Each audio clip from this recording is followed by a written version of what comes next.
Hi everyone, today we will learn how to solve the rat in a maze problem 1. Consider a rat is placed at 0, 0 in a square matrix of order n cross n. It has to reach the destination n minus 1, n minus 1, and we have to find all the possible paths that the rat can take, each from the source to the destination. And the direction in which the rat can move is up, down, left and right. And the value 0 at a cell in the matrix represent that cell is blocked and the rat cannot move, and 1 means the rat can move into that cell, and we have to print the answer in a sorted way. Like in this matrix, the places where the ones are there, the rat can move, so the path can be down, down, right, down, right, right, which is the first path. The second part is down, right, down, down, right and right. So we have to print all the possible paths that the rat can take in order to reach from the first cell to the last cell. Now let's see how we can do it. This is the rat, and the solution for this matrix can be down, right, down, down, right and right. This can be one path, and the other path can be down, right, right, down, down, right. This path. So other than that, the rat cannot move, because if the rat is on the first cell and if it wants to go to the next cell, it cannot move because this cell is 0. It means there is no path in this cell. So we have to apply DFS here. So let's see the pseudocode. It is very easy. I'll tell you. The DFS function I and j for the I for the row and j for the column. I and j. The string s for the answer. This is the answer that we have to print. And this vector for the matrix for taking the input. N is the size of the matrix and this is the visited array. Like if we are at this cell, we cannot go back, right? We cannot go back to the visited cell. So this visited array we have to make it to keep the count of the visited numbers or the nodes, the matrix cells. So first of all, in these type of problems, we have to check whether the rows and columns are greater than or equal to n or less than equal to 0.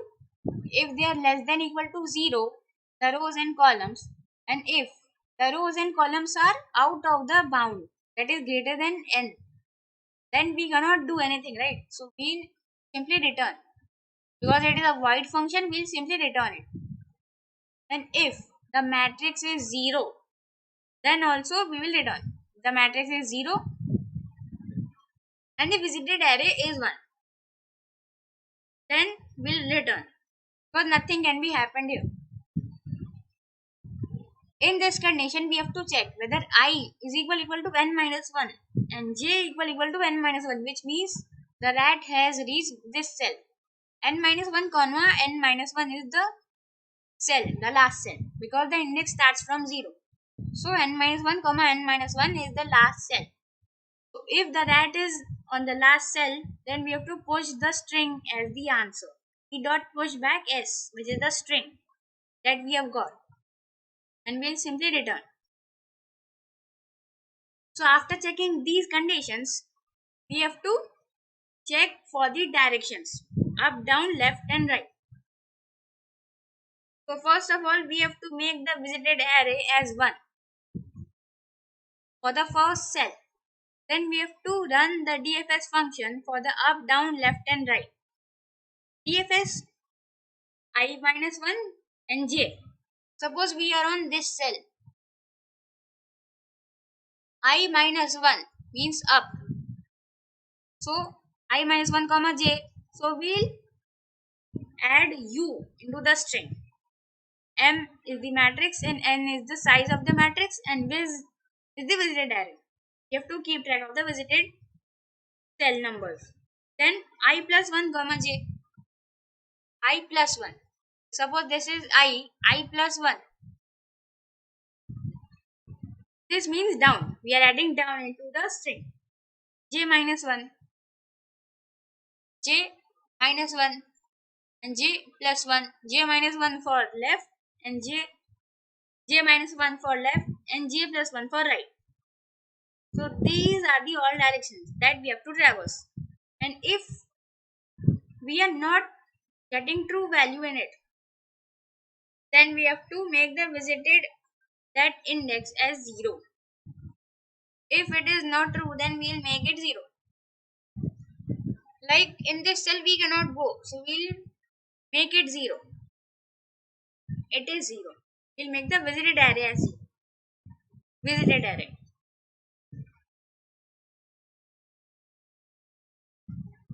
Now the find path function. So first of all, we are making the visited array as clear, because suppose we are having a large amount of input. So to avoid the garbage values, we are making v dot clear. We are doing v dot clear. Then we are making a visited array till the size of the matrix. Then if the matrix is 0, then we cannot do anything, right? So we will simply return v.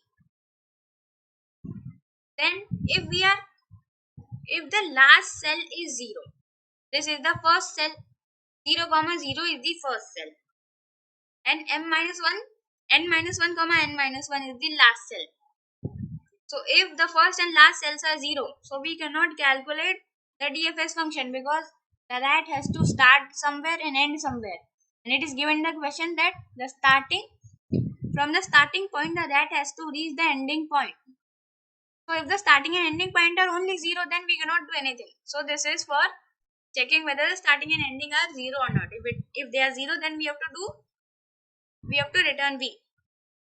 Then we have to take a string, empty string, and then we have to run the DFS function 0 comma 0, because we have to start from the first cell 0 comma 0, s for the string, m matrix, and size, and the visited array. And as we have to return the string in a sorted way, so we have to sort the answer and we have to return it. Let's see the code. It is the same code. This I have taken because we have to sort the answer and return it at the last. Sort v dot begin and v dot end. Let's submit the code. The time complexity of this code is O of n square to the power 4. N square into 4. Because we are taking a matrix and we are traversing all 4 directions. The space complexity is O of L into x, where L is the length of the path and x is the number of paths. L is the number of paths and x is the number of paths. Here the size of this path is 1, 2, 3, 4, 5, 6. How many paths are there? 2. So 6 into 2 is 12. 12 is the size. Space complexity. So that was all about the question rat in a maze. We have to do it using BFS. We have to check whether any path exists or not by running the DFS function. And if it exists, then we have to check how many paths are existing by going up, down, left and right. We have to print the possible paths in a sorted order. That's all for today. Thank you.